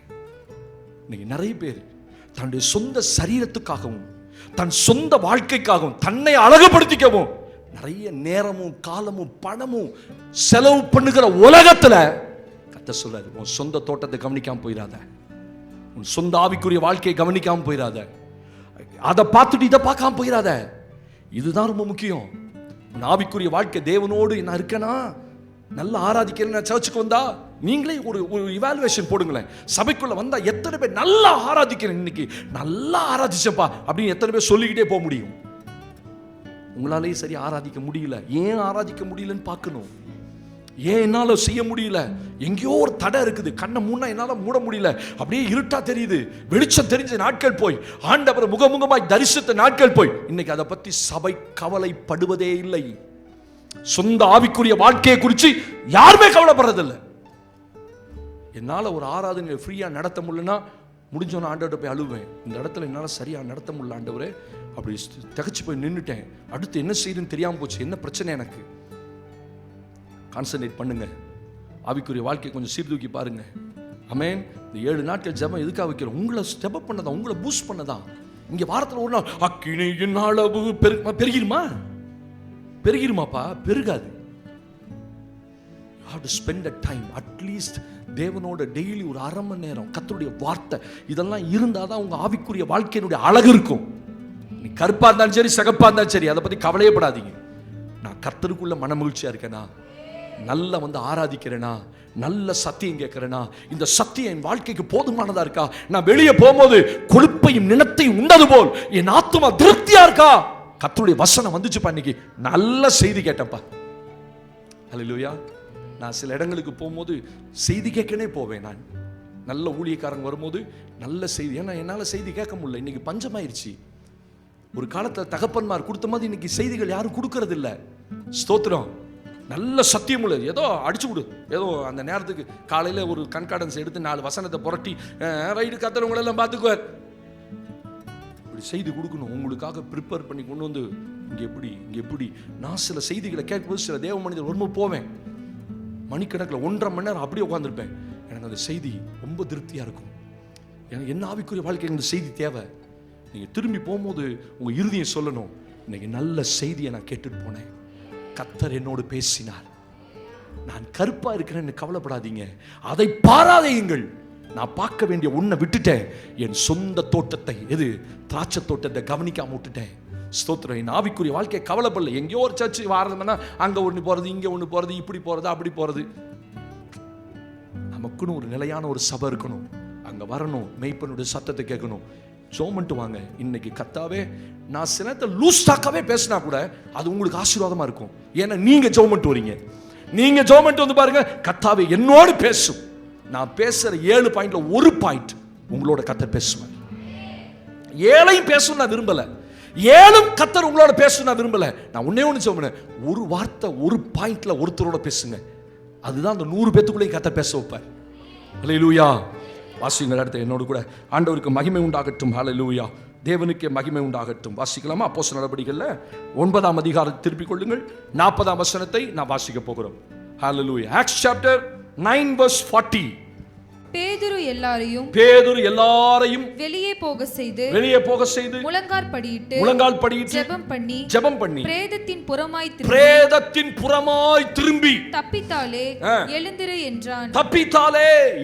என்றான். அப்பொழுது அவள் தன் கண்களை திறந்து பேதுருவை பார்த்து உட்கார்ந்தாள். அதுல என்ன சத்தியம் இருக்கு? பேதுரு லித்தா என்கிற ஒரு ஊர்ல ஊழியம் செய்ய போயிருக்கார். அந்த ஊர்ல அவர் இருக்காருன்னு கேள்விப்பட்டு பக்கத்துல ஒரு ஊர்ல இருக்கிற ஒரு தேவனுடைய பிள்ளை தொற்கால், அவ பேர் தொற்கால்னு சொல்லி இருக்கு, லிடியா என்று எழுதப்பட்டிருக்கிறது. அவள் மரித்து போனதாக ஒரு செய்தி. உடனே அந்த ஊர்ல இருக்க விசுவாசிகள் சொல்றாங்க, ஏப்பா ஊழியக்காரு பேதுரு வந்திருக்கிறார்ப்பா, பக்கத்து ஊர்ல தான் இருக்கார், அவரை போய் கூட்டு வாங்க. உடனே ஸ்தோத்திரம், அவரை போய் கூட்டிட்டு வராங்க. கூட்டிட்டு வரும்போது அவளை குளிப்பாட்டி மேல் வீட்டறையில படுக்க வச்சிருக்காங்க. யார? தொற்கால படுக்க வச்சிருக்காங்க, லிடியாவை படுக்க வச்சிருக்காங்க. பேதுரு உள்ள போனவர், நல்ல கவனிங்க, கர்த்தர் உங்களோட பேசுவார். ஆண்டவருக்கு மகிமை உண்டாகட்டும். பேதுரு உள்ள போனவர் அவளுக்காக ஜெபிக்க சொல்றாங்க. அவள் செய்த அங்கிகளை எல்லாம் எடுத்து காண்பித்து, ஓ இவன் நல்ல அங்கி செய்வா, அதை செய்வா, இதை செய்வா, அவளை பத்தி நிறைய காரியத்தை பேதுரு கிட்ட சொல்றாங்க. பேதுரு என்ன தெரியுமா செஞ்சார்? சுவர்புறமாய் திரும்பி முழங்கால் போட்டு ஜெபித்து எழுந்து தொற்காலே எழுந்திருந்தார். 5வது பாயிண்ட் என்ன தெரியுமா? பிரேதத்தை பாராதே.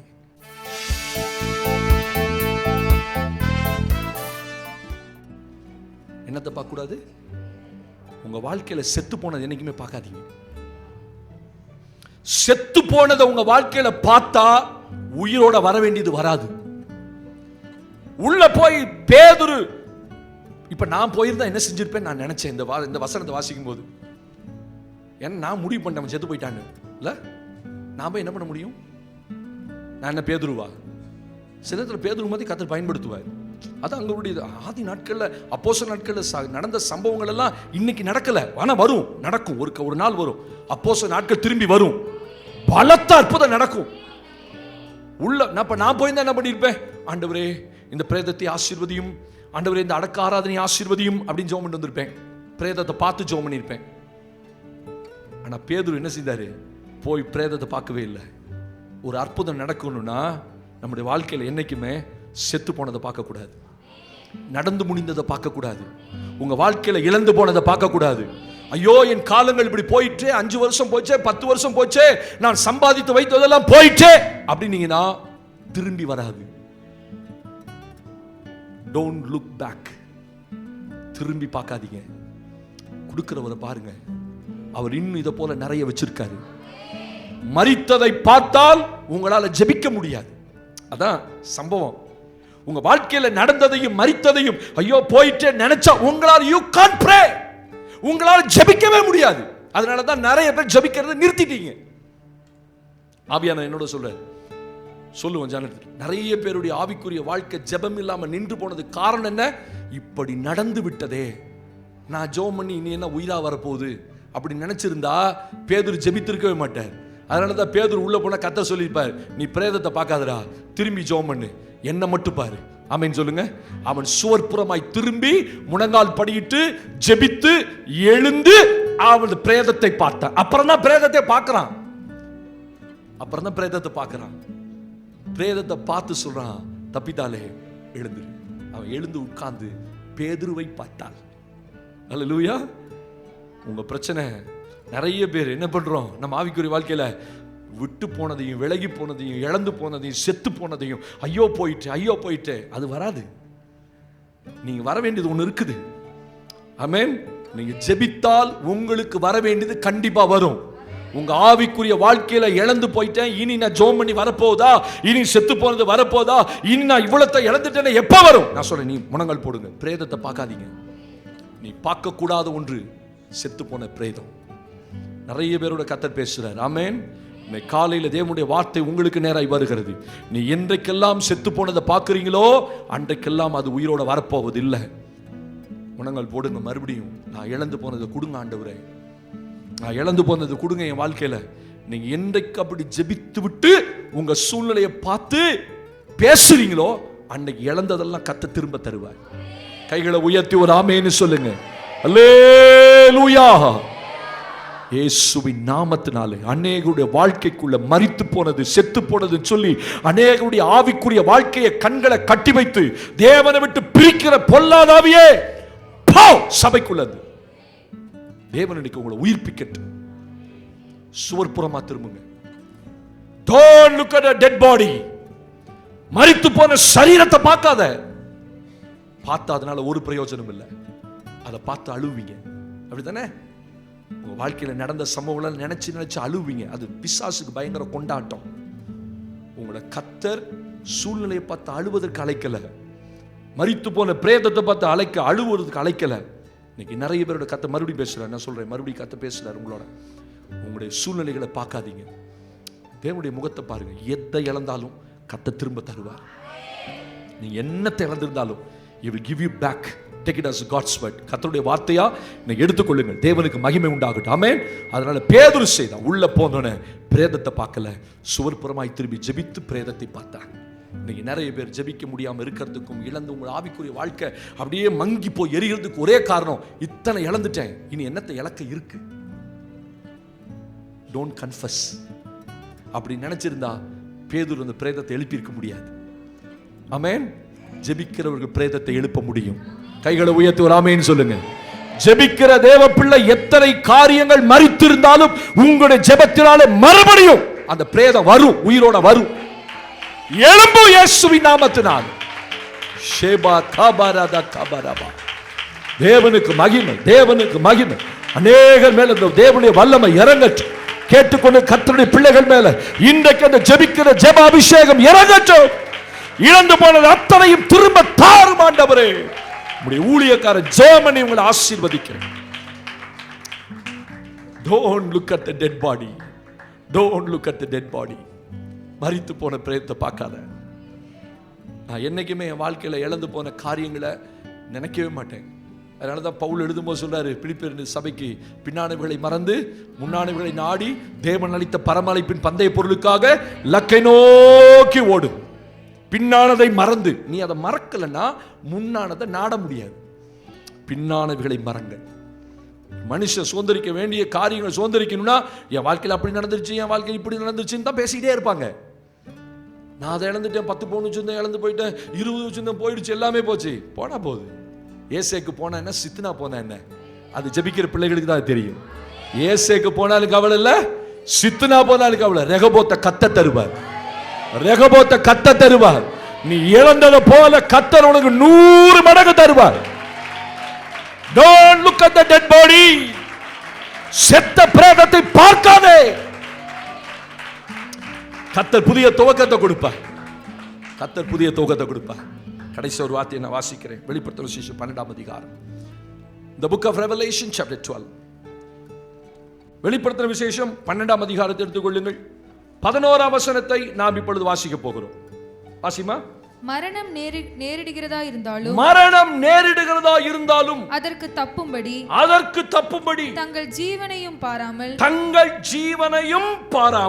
ஆட்டுக்குட்டியின் இரத்தத்தினாலும் தங்கள் சாட்சியின் வசனத்தினாலும் அவனை ஜெயித்தார்கள். ஆமென். என்ன அழகா இருக்கு. மரணம் நேரிடுகிறதா இருந்தாலும் அதற்கு தப்பும்படி தங்கள் ஜீவனையும் பாராமல். கர்த்தருடைய பிள்ளைங்க எதை பார்க்க கூடாது? அப்படி இல்லை. ஜீவனை பார்க்க கூடாதுன்னா என்ன அர்த்தம்னா, அதுக்கு பின்னாடி ஒரு வசனம் எழுதுறாரு. ஜீவனை பாராமல் ஆட்டுக்குட்டியின் இரத்தத்தினாலும் தங்கள் சாட்சியின் வசனத்தினாலும் அவனை, நம்ம நோக்கம் எல்லாம் ஒன்னே ஒண்ணுதான், அவனை ஜெயிக்கணும். எதை பத்தி கவலைப்படாதீங்க. அல்லேலூயா. நம்முடைய வாழ்க்கையில நம்மளை ஜெயிக்கிறதுக்கு ஒரு பிசாசு அவனுடைய தூதர்களால் அனுப்பப்படுறான். நம்மளை எப்படியாவது ஜெயிச்சிடணும். ஆவிக்குரிய வாழ்க்கையை ஜெயித்து நம்முடைய ஆவிக்குரிய அவன் ஜெயிச்சிட்டா அப்படின்னா அதுக்கு பிறகு நம்மளால எழும்ப முடியாது. அதனாலதான் பைபிள் சொல்லுது தங்கள் ஜீவனையும் பாராமல். ஸ்தோத்திரம்.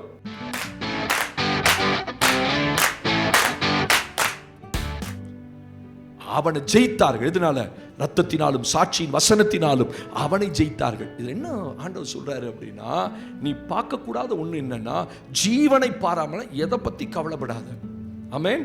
நீ ஜெயிக்க வேண்டிய ஒன்னே ஒண்ணு கவலைப்படு, அவனை ஜெயிக்கிறது. உங்க வாழ்க்கையில வருகிற சத்துருவை உங்கள் வாழ்க்கையில நீங்கள் ஜெயிக்க கற்றுக்கொண்டால், ஆமென், ஒரு குறைவு இருக்காது. தேவன் அந்தந்த காலத்தில் அந்தந்த காரியத்தை உங்க வாழ்க்கையில செய்வார். அப்ப ஒரு கூட்டம் எப்பொழுதுமே தங்கள் ஜீவனை பாராமல்னா, தங்களுடைய வாழ்க்கையை பெருசா நினைக்காம, நான் பரிசுத்தமா வாழணும், நான் விசுவாசமா வாழணும், கடைசி வரைக்கும் நான் ஆவிக்குரிய வாழ்க்கை கர்த்தருக்குள்ள லைவா இருக்கணும். அதுக்காக என்ன வேணாலும் நான் இழந்தா பரவாயில்ல. யோசேப்பு தன் வஸ்திரத்தை விட்டுட்டு ஓடினான். போடா, வஸ்திரமே போனா என்ன, இப்படிதானே போனா, புடிச்சு இழுக்கிறா, வஸ்திரத்தை விட்டுட்டு ஓடியே போயிட்டான். கொண்டு தூக்கி உள்ள போட்டாங்க, எல்லாம் செஞ்சாங்க. அவன் அழுதான். 13 வருஷம் உள்ள இருந்தான். கடைசியில எந்த போத்திபாரின் மனைவி அவனை இது பண்ணாலோ அவளே இப்ப அவனுக்கு கீழே தான் நிக்கிறா. அவன் 2ஆம் அதிபதியாய் நின்றான். சில நேரத்தில் சில காரியங்களை இழக்க வேண்டி வரும். அதை பத்தி கவலைப்படாதீங்க. பரிசுத்தத்துக்காக, விசுவாசத்துக்காக, ரட்சிப்புக்காக, ரட்சிப்பை காத்துக்கொள்ளும்படி சில இடங்கள்ல பயங்கர போராட்டங்கள், பிரச்சனைகள் வரும். கர்த்தர் அதை பார்க்காத. ஆமென். அவனை ஜெயிக்கிறியா? நீ நிக்கிறியா? உன் பரிசுத்த வாழ்க்கை காக்கப்படுதா? விசுவாச வாழ்க்கை காக்கப்படுதா? ஸ்தோத்திரம். ஆண்டவருக்குள்ளான உங்க வாழ்க்கை காக்கப்படுதா? ரட்சிப்பு காக்கப்படுதா? அதை மட்டும் பார். அதை காத்துக்கிறதுக்கு, அவனை ஜெயிக்கிறதுக்கு நீ எதை இழந்தாலும் பரவாயில்ல.